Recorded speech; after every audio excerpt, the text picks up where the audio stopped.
If I gave you $86,400 every single day, but told you it would disappear by midnight, and you couldn't save a single cent, what would you do with it? You'd probably spend every last dollar wisely, right? Now here's the twist. Every day, life gives you 86,400 seconds.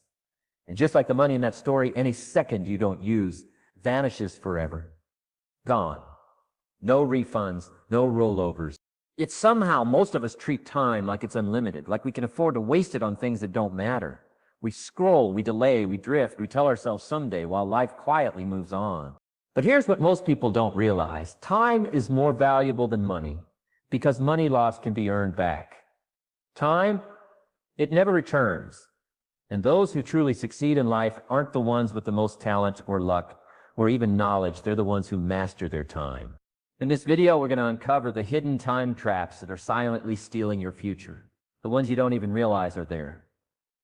And more importantly, how to break free, because if you don't take control of your time, someone else will. And by the end of this video, you'll see exactly how much of your life you've been giving away and what to do about it before it's too late. Stick with me. Your future self is begging you to listen. There's nothing wrong with enjoying a good movie or unwinding with a game every now and then. Entertainment can be a great way to relax, recharge, and even find inspiration. But the problem begins when a short break turns into a long escape. One episode turns into 5. One game session stretches into the early morning hours. Before you know it, hours have disappeared. Hours you'll never get back. This kind of overindulgence doesn't just waste time.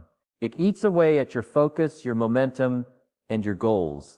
The temporary pleasure feels good in the moment, but it often comes at the cost of long-term progress. Think about how often we say just one more episode or I'll play for just 10 more minutes. It sounds harmless, but added up over days, weeks, and months, it becomes a silent thief. That time could have been used to learn a new skill, work on a dream, or simply rest in a way that actually restores you. Jim Rohn said it best, don't mistake movement for achievement. Being entertained isn't the same as making progress. In fact, it often delays it. Entertainment isn't evil, but when it becomes an escape from reality, a way to avoid hard work or uncomfortable truths, it quietly robs you of your potential. You might not feel it in the moment, but over time, the gap between where you are and where you want to be gets wider. You stay stuck in the same place, wondering why nothing changes while your dreams gather dust in the background. And the truth is, they're not dying because you lack talent or opportunity. They're dying because they've been put on hold for one more episode, one more round, one more level. Now shift your focus to something even more common. Social media. We tell ourselves we're just checking in, catching up, staying informed. But minutes turn into hours in the blink of an eye. You open one app, scroll a little, watch a video, click a link, and suddenly half an hour is gone. Not used, gone. These platforms are designed to keep your attention, to pull you in deeper with every swipe. They feed you content tailored to your interests, keeping your brain in a loop of curiosity, pleasure, and distraction. And while you're consuming highlight reels of other people's lives, your own life quietly passes you by. Time you could have used to write, to read, to create, or to grow slips away without a trace. The scary part is how normal it feels. It doesn't feel like wasting time because it's become so habitual. But habits, even unconscious ones, shape the direction of our lives. Every moment spent scrolling aimlessly is a moment not spent moving forward. We've entered a world where silence is uncomfortable, where a moment without stimulation feels like something's wrong. But silence is where ideas form. It's where clarity happens. And when we constantly flood our minds with noise from videos, posts, reactions, and trends, we leave no space for our own thoughts. We lose the ability to be present, to think deeply, to act intentionally. Entertainment and social media aren't problems in themselves, but when they stop being tools and start being escapes, we lose control. We become passive consumers instead of active creators. And the line is thin. It sneaks up on you. What starts as 5 minutes of rest becomes 5 hours of delay. You might tell yourself it's harmless, that you're just relaxing. But deep down, there's a part of you that knows the truth. You're not just resting. You're avoiding. You're putting off the work that matters because the dopamine hit of distraction feels easier than the discomfort of discipline. We've all been there. It's human. But that doesn't mean it's harmless. Because while we're distracted, time marches on. Opportunities pass, energy fades, and one day you'll look back and wonder how you lost so much time to things that gave you nothing in return. That's the real cost, not just the minutes, but the missed chances, the dreams never built, the goals never reached. All because temporary pleasure felt more urgent than lasting purpose. It often starts with just a little chatter, a side comment here, a funny story there, a remark about someone who isn't in the room. Before long, you're pulled into a conversation that serves no real purpose. Gossip and idle talk can feel harmless, even entertaining in the moment. But when you take a step back, you start to realize how much time is spent speaking about people rather than ideas, and how little value those conversations bring to your life. They're distractions dressed up as social bonding. They give the illusion of connection, but rarely leave you feeling energized or inspired. Gossip in particular tends to focus on other people's problems, flaws, and missteps. And while it might give a temporary sense of superiority or amusement, it ultimately feeds negativity. It turns attention outward when it should be turned inward. Instead of reflecting on our own growth, we dissect someone else's. Instead of using that time to learn or build, we waste it fueling unproductive narratives. These conversations don't make you smarter, kinder, or more successful. They just make you stuck. Idle talk isn't always harmful in content, but it's harmful in accumulation. 5 minutes here, 10 minutes there, multiplied over days and weeks, adds up to hours of wasted focus, and often these chats are used to avoid deeper work. They're a form of delay. When faced with the discomfort of effort or silence, we fill the space with noise. We talk to avoid thinking. We chat to avoid acting. It's comfortable, and comfort is seductive. But comfort rarely leads to growth. The cost of these habits is not just time, but energy. Every conversation takes mental bandwidth. And when your head is full of gossip or meaningless chatter, there's less space for clarity, for ideas, for action. You end up reacting to your environment instead of shaping it. And slowly, without realizing it, your days fill up with activity that feels like life, but isn't. It's movement without progress, sound without substance. Now think about how that links to procrastination. Delaying action is often not about laziness, it's about avoidance. We avoid hard tasks, difficult decisions, and uncomfortable truths because they force us to stretch. They demand effort, risk, and sometimes failure. So we delay. We tell ourselves we're not ready yet, that we'll start tomorrow, that we're waiting for the right moment. But perfect timing is a myth, and waiting often leads to more waiting. Every time you put off a task, you're training your mind to tolerate inaction. You're reinforcing the belief that it's okay to delay the things that matter. And over time, that builds a habit, not just of inaction, but of indecision. You start questioning every move. Should I start this now? Is it the right thing? What if I fail? What if it's not good enough? These thoughts pile up, and instead of making one imperfect step forward, you stand still, paralyzed by options, excuses, or fear. Rohn often said, indecision is the thief of opportunity. While you're thinking about what to do, someone else is already doing it. While you're weighing your options, doors are closing. It's not about making the perfect choice every time. It's about making a choice, learning from it, and adjusting as you go. Progress doesn't come from standing still. It comes from motion, even small, shaky, imperfect motion. Taking action, even when it's not perfect, builds momentum. And momentum builds confidence.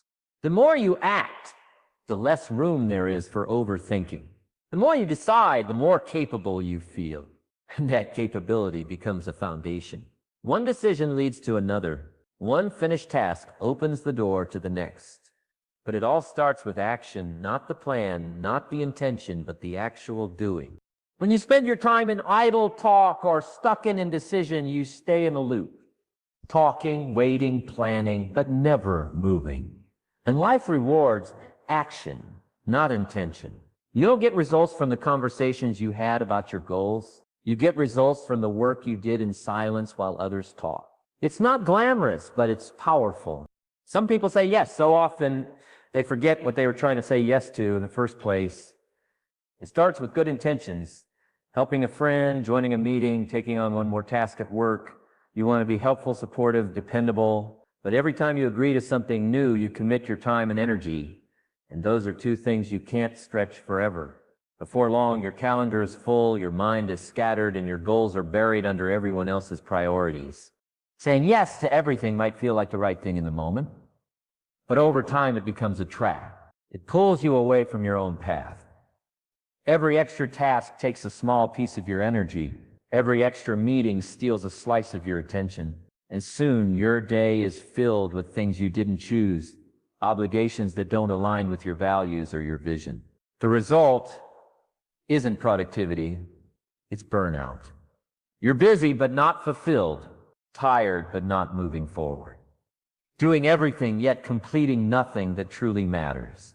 The truth is, saying no is a skill, and it's one of the most powerful skills you can develop. It's not about being rude or selfish. It's about protecting what's important. Every time you say no to something that doesn't serve your purpose, you're saying yes to something that does.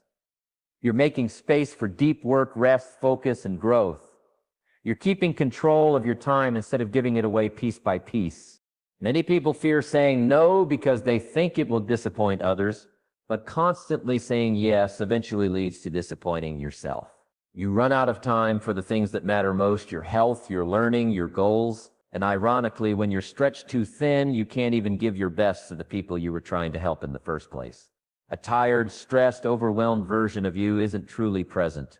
Boundaries aren't selfish, they're necessary. They allow you to serve others from a place of strength, not exhaustion.